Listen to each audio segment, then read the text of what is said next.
Hi there, I'm Professor Juris, and what I want to show you today is how to load a 4x5 film holder. To start with, I'll show you the film. What I have here is a box of 4x5 film, and when you open up the box of 4x5 film, you'll be doing this in total darkness, you'll find there's another lid. So there's a lid inside the lid when this is sealed up. And inside of there'll be a foil packet that you're going to have to tear open. Well, I already opened mine and took a full few sheets of film out so that you wouldn't have to waste your film when learning to do this. But this is what a sheet of 4x5 film looks like right here. And I want to call your attention to, if I'm holding the film, the top right hand corner, the emulsion is now facing me. And the way that I'm doing this is with my right hand, and again, having the film going in the portrait position. The top right hand corner of the film, there's a notch. Now if you see that notch, you can see it right there. That particular notch stands for Tri-X, and all different films, sheet films, will have different types of notches that you can identify it. For like example, Plus X or T-Max, they would all have a little bit different notch. And if you familiarize yourself, you could actually tell in the dark what type of film you have if you weren't sure what kind of film was in your holder.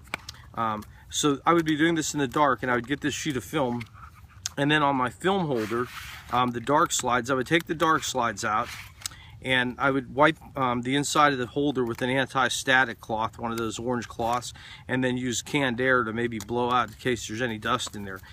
There's a little hinge right here that you want to drop the hinge down, and then what I do is I have my film set up. This is in the dark, and I'll take the film, find the notch. Once I find the notch, I pull this little hinge down, and then I use a flick it method, and I simply flick this and I slide the film down into there and then let it close, and then I would actually close the dark slide. Now the dark slide has a Braille inscription on the front of it that tells you that that side has not been shot yet, so you would know which side of the film holder when you're in the dark if you only shot one sheet of film. So let me put one on the other side. Again, I use a little bit of a flick it to get it underneath the lip.